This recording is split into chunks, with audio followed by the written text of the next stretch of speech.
समकालीन हिंदी रचनाकारों में आशा पांडे जी अपना एक विशेष स्थान रखती हैं। उनकी कहानियाँ बेहद सादगी से भरी हुई और वास्तविकता के नज़दीक होती हैं। आज सुनिए उनकी लिखी हुई कहानी फिर मेरी ज़ुबानी। मैं हूँ सीमा सिंह। स्वप्न इतना डरावना तो नहीं था, किंतु न जाने कैसे वृंदा पसीने से तरबतर हो गई। गला सूख गया था उसका। आजकल अक्सर ऐसा होता है, स्वप्न देखना नहीं, स्वप्न से डरना। यद्यपि वो इन मान्यताओं को नहीं मानती कि स्वप्न किसी शुभ अशुभ फल को लेकर आता है, पर पता नहीं क्यों आजकल वो उस कैलेंडर की तलाश में रहने लगी है जिसमें स्वप्न के शुभाशुभ फल दिए रहते हैं। क्या करे, सहेलियां डरा जो देती हैं उसे। कभी कभी जब वो अपने किसी स्वप्न को बताकर पूछती है कि मरा हाथी देखने से क्या होता है या फिर मकान गिरते हुए देखने का क्या फल मिलता है, तब सहेलियां चिंतित हो अपनी बड़ी बड़ी आंखें घुमाकर उसका भविष्य बताने लगती हैं। लगता है अभी तुम्हारी मुसीबत कटी नहीं है, कोई बहुत बड़ी विपत्ति आने वाली है तुम पर। अपनी बेटियों की देखभाल जरा ध्यान से करना। तब वृंदा हमारे डर के कांपने लगती है। अब मासूम बेटियां ही तो उसकी सब कुछ हैं, कैसे नहीं ध्यान रखेगी इनका। दोनों कितनी गहरी नींद में सो रही हैं। वृंदा अरसे से ऐसी गहरी नींद के लिए तरस रही है। यदि किसी रात नींद आ भी जाती है तो कमबख्त डरावने स्वप्न धमक पड़ते हैं और नींद छूमंतर हो जाती है। वृंदा ने घड़ी की तरफ देखा। रात के 3 बज रहे हैं। स्वप्न की बेचैनी और घबराहट से माथे पर पसीने की बूंदें छलछला आई हैं। वो बिस्तर से उठी, मटके से गिलास भर पानी निकाला तथा एक ही सांस में गटागट पी गई। माथे पर आए पसीने को साड़ी के आंचल से पोंछती हुई वो फिर से बिस्तर पर आकर लेट गई। छत से लगा पंखा ची ची की आवाज़ करता डोल रहा है। वृंदा ने पूरे कमरे में नज़र घुमाई। 10 बाई 12 का यह छोटा सा कमरा ही उसका घर है। न अलग से रसोई, न स्टोर, न बैठक, न पूजा घर, सब कुछ इसी एक कमरे में है। गैस चूल्हे की आंच से जो गर्मी निकलती है वो रात भर भभकती रहती है। कमरे से लगकर एक छोटा सा बाथरूम है, एक छोटी सी बालकनी भी है। वृंदा का मन हुआ कि बालकनी का दरवाज़ा खोल दे, बाहर से थोड़ी हवा तो अंदर आएगी, किंतु उसकी हिम्मत नहीं पड़ी। रात के 3 बजे सवेरा तो हो नहीं जाता। वृंदा मन मार कर पंखे पर टकटकी लगाए लेटी रही। उसका ध्यान फिर से स्वप्न पर गया। एक बड़े से गड्ढे में गिरकर उसकी बड़ी बेटी प्राची रो रही थी और रश्मि बड़ी बहन को रोता देखकर खिलखिला रही थी। ये भी कोई स्वप्न है? इतना डरने लायक? वो डरी क्यों? इस स्वप्न के कौन सा हिस्से ने उसे डराया? प्राची का गड्ढे में गिरना या रश्मि का किनारे होकर खिलखिलाना? रश्मि हंस क्यों रही थी? शायद प्राची को गड्ढे में उसने ही धकेला था। वृंदा डर कर काँप गई। स्वप्न स्वप्न था, आया और चला गया, किंतु उसकी परछाई किसी सच्ची घटना की तरह से डरा रही है। वो इस प्रकार डरी है जैसे घर में तूफान आ गया हो और घर की दीवारें तक हिल गई हों। ये स्वप्न उसे अतीत के बिंबों की तरफ ले जा रहा है जिसमें न जाने की वो सैकड़ों बार प्रतिज्ञा करती है। बिंब अभी थोड़े धुंधले हैं, उसे संतोष होता है। वो इसे और चटक नहीं होने देगी, यहीं से उबर जाएगी, किंतु उसका प्रयास अधिक देर तक नहीं टिक पाता। शीघ्र ही एक के बाद एक सारे बिंब चमकदार होने लगते हैं, जिसे देखते उसकी धड़कनें अधिक तेज हो जाती हैं। उसकी भी एक छोटी बहन थी, कुंदा। हमेशा उसके चॉकलेट, खिलौने तथा कपड़ों को हथिया लेती थी। वृंदा ना तो उसे जीत पाती थी, न जीतने का भाव ही मन में लाती थी। छोटी बहन से कैसा जीतना और कैसा हारना। खुशी खुशी अपने चॉकलेट, खिलौने और कपड़े कुंदा को दे देती। कुंदा विजयी भाव से उसकी चीज़ों का इस्तेमाल करती थी। वृंदा को बस उसका ये विजय भाव ही खटकता था। वो सोचती, काश कुंदा समझ जाती कि उसकी विजय का कारण मेरी कमज़ोरी नहीं बल्कि प्रेम है, छोटी बहन के प्रति प्रेम। पर कुंदा को नहीं समझना था, नहीं समझी। बचपन छूटता गया, पर कुंदा का स्वभाव न बदला। रश्मि के जन्म के समय वृंदा के घर आई कुंदा ने उससे उसका पति भी छीन लिया। वृंदा हतप्रभ थी। 5 वर्ष के संबंध चंद दिनों की परछाई में दबकर सिसकने लगे। वृंदा का विश्वास टूटा था। वो स्वयं नहीं, उसने अपने घर को संभालने का पूरा प्रयास किया। सबसे पहले उसने अपने पति रवि को टटोला, बार बार टटोला, पर हर बार वहाँ स्वयं की जगह कुंदा को पाया। खुलकर बात की, मान मनुहार की, लड़ाई झगड़े किए, किंतु कुछ नहीं सुधरा। हाँ, रवि उस पर इतनी दया करने को तैयार थे कि वो चाहे तो इसी घर में सम्मान के साथ रहे। ऐसे कई उदाहरण हैं समाज में, ये कोई अनहोनी बात नहीं होगी। वृंदा हताश, अवाक रवि का मुंह देखती रह गई थी। कितनी बातें हैं, क्या क्या याद करे वृंदा, पर न चाहते हुए भी सारी बातें खुल खुल कर बिखर रही हैं वृंदा के सामने। रवि से निराश होकर भी एक उम्मीद बाकी थी उसके मन में, सास और माँ से उम्मीद, लेकिन कोई कुछ न कर पाया। उसकी अपनी माँ परिस्थिति को देखकर वृंदा के आगे ही आंचल पसार दिया था। वो भी रवि की बातों में आ गई थी, चाहती थी दोनों बहनें या तो साथ रह लें या वृंदा मेरे साथ चली चले। वृंदा ने माँ के फैले आंचल को हाथ से नीचे गिरा दिया था और क्रोध में आकर बोली थी, कह दो कुंदा से, दे दिया मैंने उसे अपना पति। मैं कर ही क्या सकती हूँ इसके सिवा माँ, पर मैं ना तो यहाँ रहूँगी और ना ही तुम्हारे साथ चलूँगी। कुछ महीने तक वृंदा परिस्थिति के बदलने का प्रयास करती रही, किंतु जब ज्वालामुखी फट ही चुका था तो कब तक वो उसके लावे से बचती। अपनी बच्चियों को लेकर वो घर छोड़कर निकल पड़ी। कहाँ आसान था अकेले रहना, किंतु सुरक्षा, कितनी कितनी बार उसे अपने अकेले रहने के निर्णय पर पछतावा हुआ था।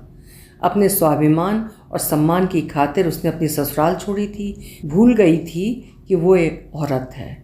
एक जगह अपने सम्मान को बचा भी लेगी तो हजारों जगह जाने का डर बना रहता है। डर डर कर संभल कर कदम बढ़ाते हुए यहाँ तक आ पहुँची है वो। एक गहरी सांस लेकर वृंदा ने करवट बदल लिया। छत पर पंखा धीमी गति से घूम रहा है। दोनों बेटियां अब भी गहरी नींद में सो रही हैं। वृंदा ने पंखे को कुछ तेज किया, किंतु सिर्फ बटन आगे बढ़ी, पंखे की रफ्तार ज्यों की त्यों रही। बेटियों के माथे पर उभर आई पसीने की बूंदों को वृंदा ने अपने आंचल से थपथपा कर सुखाया और छत को निहारती हुई लेटी रही।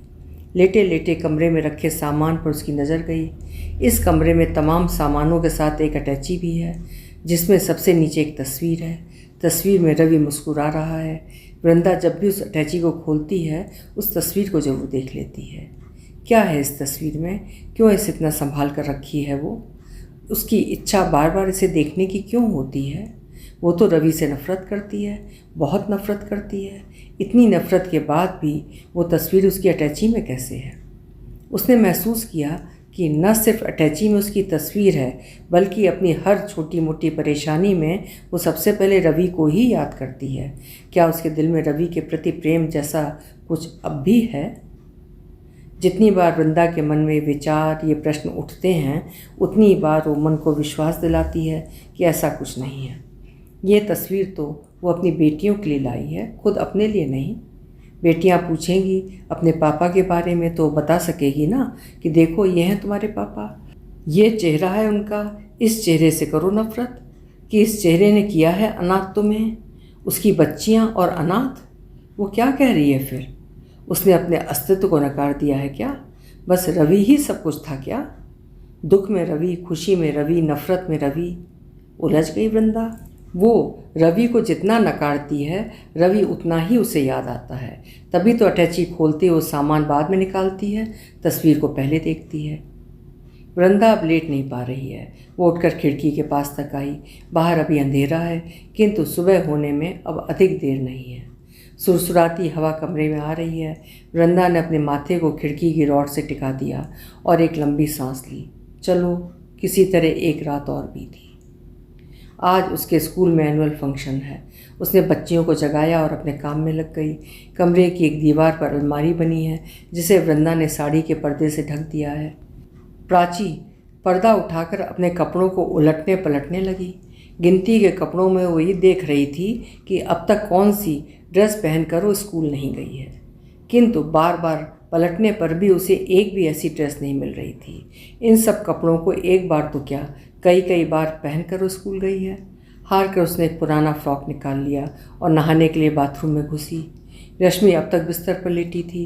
प्राची को बाथरूम में जाते देख चिल्लाने लगी कि पहले वो नहाएगी। रश्मि का रोना सुनकर प्राची बाथरूम से बाहर आ गई ताकि रश्मि ही पहले नहा ले। प्राची के हाथ में फ्रॉक था। रश्मि फ्रॉक को खींचते हुए बोली, इसे मैं पहनूंगी, तुम दूसरी पहन लेना। फ्रॉक उसके नाप की नहीं है, बड़ी है, किंतु इस बात से उसे कोई फर्क नहीं पड़ता। वो तो खुश थी कि प्राची ये फ्रॉक नहीं पहन पाई, बस। इधर कुछ दिनों से वृंदा रश्मि की आदतों, जिसमें प्राची की चीज़ों को छीन लेना और उसे हरा देना शामिल होता जा रहा था, से परेशान थी।